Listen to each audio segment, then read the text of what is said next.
ഘടകകക്ഷികൾ V D സതീശന് നൽകിയ ശക്തമായ പിന്തുണ ഈ ഘട്ടത്തിൽ ഓർക്കേണ്ടതാണ്. അവരിപ്പോൾ വി ഡി സതീശനെ കാണാൻ, നിയുക്ത മുഖ്യമന്ത്രിയെ കാണാൻ എത്തിയിരിക്കുന്നു. പ്രസാദ് പറയാം.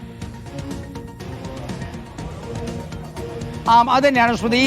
RSP നേതാക്കളായ ഷിബു ബേബി ജോൺ, അതുപോലെ NK പ്രേമചന്ദ്രൻ, AA അസീസ് എന്നീ നേതാക്കളാണ് ഇപ്പോൾ കണ്ടോൺമെന്റ് ഹൗസിലേക്ക് എത്തിയിരിക്കുന്നത്. മുഴുവൻ ആളുകളും വി ഡി സതീശനുമായി ഒരു കൂടിക്കാഴ്ച നടത്തിയതിനു ശേഷം പിന്നെ ഉച്ചക്കേക്ക് വിശദമായ ഒരു ചർച്ച എന്ന രീതിയിലാണ് കാര്യങ്ങൾ ക്രമീകരിക്കുന്നത് എന്നാണ് മനസ്സിലാക്കുന്നത്. RSPയിൽ നിന്നൊരു മന്ത്രിസ്ഥാനം ഉറപ്പാണ്, അതിൽ മറ്റ് തർക്കങ്ങളില്ല. അതിൽ ഷിബു ബേബി ജോൺ മന്ത്രിയാകും എന്ന കാര്യം ഉറപ്പാണ്. അത് തന്നെയാണ്. ഇനിയിപ്പോൾ വകുപ്പ് സംബന്ധിച്ചാണ് നേരത്തെ സ്മൃതി പറഞ്ഞതുപോലെ ഒരു ആലോചന നടത്താനുള്ളത്. വകുപ്പുകളിലാണ് ഏതൊക്കെ വകുപ്പ് ആർക്കൊക്കെ കിട്ടും എന്ന കാര്യത്തിലാണ് ഇപ്പോഴും ഒരു സംശയം നിലനിൽക്കുന്നത്. അതിപ്പോൾ കോൺഗ്രസുമായി ബന്ധപ്പെട്ടും വലിയ ആശയക്കുഴപ്പം അതിൽ നിലനിൽക്കുന്നുണ്ട് എന്നുള്ളതാണ്. ഏതൊക്കെ വകുപ്പ് ആർക്കൊക്കെ കൊടുക്കും എന്ന കാര്യത്തിൽ അതിലേറ്റവും പ്രധാനം രമേശ് ചെന്നിത്തലയ്ക്ക് എന്ത് വകുപ്പാകും എന്നുള്ളതാണ്. ആഭ്യന്തരം തന്നെ വേണം എന്നുള്ളതാണ് രമേശ് ചെന്നിത്തലയുടെ സ്റ്റാൻഡ്. അതോടൊപ്പം തന്നെ ആ രമേശ് ചെന്നിത്തലയ്ക്കും അതുപോലെ തന്നെ വി ഡി സതീശനും അവരുടെ കൂടെ നിൽക്കുന്ന എത്ര പേരെ മന്ത്രിയാക്കാൻ കഴിയുമെന്നുള്ളതായിരിക്കും ഇനിയുള്ള മണിക്കൂറിലെ ഏറ്റവും പ്രധാനപ്പെട്ട വാർത്ത. അത് സംബന്ധിച്ചുള്ള ഒരു നിർണായക തീരുമാനത്തിലേക്ക് ഇന്ന് കോൺഗ്രസിന് എത്താൻ കഴിയുമെന്നാണ് നേതാക്കളെല്ലാം പറയുകയും ചെയ്യുന്നത്.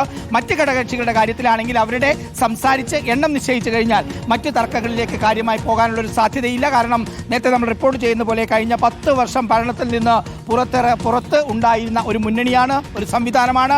അതുകൊണ്ട് തന്നെ കിട്ടിയ കാര്യങ്ങൾ കൊണ്ട് തൃപ്തിപ്പെടുക എന്ന നിലയിലേക്ക് ഘടകകക്ഷികൾ മാറുന്നുണ്ട്. ആരെയും നിരാശപ്പെടുത്താത്തൊരു തീരുമാനം കോൺഗ്രസിന്റെ ഭാഗത്തുനിന്നുണ്ടാവുന്നുണ്ട്. കാരണം ആ മുന്നണി വിട്ടുപോകാതെ മുന്നണിയുടെ കൂടെ നിന്ന ഘടകകക്ഷികൾ എന്ന നിലയിൽ വലിയ പരിഗണന എല്ലാ തലത്തിലും. ഇനിയിപ്പോൾ മന്ത്രിസ്ഥാനം അവർക്ക് കൊടുക്കാൻ പറ്റിയില്ലെങ്കിൽ പോലും ഭരണത്തിന്റെ മറ്റൊരുപാട് പ്രധാനപ്പെട്ട ചുമതലകളും പദവികളുമുണ്ട്. അത് കൊടുത്തുകൊണ്ട് അവരെ സംതൃപ്തരാക്കുക എന്ന തന്ത്രപരമായ സമീപനമായിരിക്കും കോൺഗ്രസിന്റെ ഭാഗത്തുനിന്നുണ്ടാവുക എന്നുള്ളതാണ്. എന്തായാലും വളരെ നല്ല ടീമായിരിക്കും തിങ്കളാഴ്ച സത്യപ്രതിജ്ഞ ചെയ്യുക എന്ന് കഴിഞ്ഞ ദിവസം തന്നെ കോൺഗ്രസിന്റെ നേതാക്കൾ എല്ലാവരും പറയുന്നുണ്ട്. അതനുസരിച്ചുള്ള ഒരു സംവിധാനം ഉണ്ടാക്കും എന്നുള്ളത് തന്നെയാണ് മനസ്സിലാകുന്നത്. ഇവിടെ ഘടകകക്ഷി നേതാക്കൾ കൂടുതൽ പേർ വരുന്നു. നേരത്തെ നമ്മൾ റിപ്പോർട്ട് ചെയ്തതുപോലെ 3-4 ഘടകകക്ഷികളുടെ നേതാക്കന്മാർ ഇതിനകം തന്നെ പുറത്തേക്ക് പോയി കഴിഞ്ഞു. വിശദമായ ചർച്ചയ്ക്ക് ഇന്നിപ്പോൾ ഉച്ചയ്ക്ക് ശേഷം വരും. ശ്രുതി, നമ്മൾ ഇതൊന്ന് കാണണം. ഇത് കണ്ടോൺമെന്റ് ഹൗസിന്റെ മുൻവശമാണ്. കഴിഞ്ഞ ദിവസം വി ഡി സതീശനെ മുഖ്യമന്ത്രിയായി പ്രഖ്യാപിച്ചതിന് പിന്നാലെ ഈ ഭാഗം അങ്ങ് മാറിക്കഴിഞ്ഞു. പൂർണ്ണമായി വാഹനങ്ങളും വലിയ സുരക്ഷയും ആൾക്കൂട്ടവും എല്ലാമായി കണ്ടോൺമെന്റ് ഹൗസും പരിസരവും മാറിക്കഴിഞ്ഞു എന്നുള്ളതാണ്. ഇനിയിപ്പോൾ വി ഡി സതീശൻ ക്ലിഫ് ഹൗസിലേക്ക് മാറുമ്പോൾ ഇതേ ജനക്കൂട്ടവും ഇതേ സംവിധാനവും ഇതേ സുരക്ഷയും ക്ലിഫ് ഹൗസിന്റെ മുന്നിലേക്ക് വരും.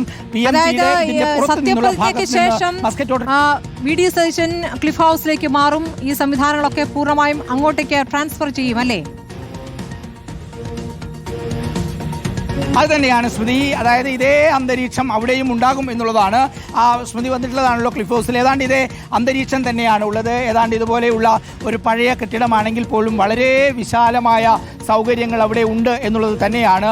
ആ സൗകര്യങ്ങളിലേക്ക് മാറുമ്പോൾ ഈ കണ്ടോൺമെന്റ് ഹൗസിലുള്ള മുഖ്യമന്ത്രിയുടെ എല്ലാ സംവിധാനങ്ങളും അവിടേക്ക് മാറുന്നു. ഞാൻ നേരത്തെ പറഞ്ഞു വന്നത് സ്മൃതി, ഇതിൻ്റെ അറ്റത്ത് മസ്കറ്റ് ഹോട്ടലാണ്. മസ്കറ്റ് ഹോട്ടലിൻ്റെ ഭാഗത്തു നിന്ന് ഇങ്ങോട്ടേക്ക് വാഹനങ്ങൾ കടന്ന് വരാൻ പറ്റാത്ത വിധം ആളുകളുടെ ഒഴുക്കാണ് ഇവിടേക്ക്, വാഹനങ്ങളുടെ ഒഴുക്കാണ് ഇങ്ങോട്ടേക്ക്. ചുരുക്കത്തിൽ ഇതൊരു മുഖ്യമന്ത്രിയുടെ വസതിയായി മാറിക്കഴിഞ്ഞു എന്നുള്ളതാണ്. ഘടകകക്ഷി നേതാക്കളും വിവിധ പാർട്ടികളുടെ നേതാക്കളും എല്ലാവരും കൂട്ടത്തോടെ ഇങ്ങോട്ടേക്ക് വരുന്ന ഒരു സംവിധാനമായി ഇവിടെ മാറുന്നു. നമ്മൾ നേരത്തെ പറഞ്ഞതുപോലെ ഘടകകക്ഷികളുടെ നേതാക്കൾ ഓരോരുത്തരായി വരുന്നു.